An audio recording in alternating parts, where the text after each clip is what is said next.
If you're experiencing leaks and drips from your V2 hydrant with a hose connector plugged in, check your vacuum breaker.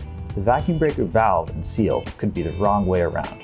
It's a quick fix, taking only a few moments and a pair of needle nose pliers.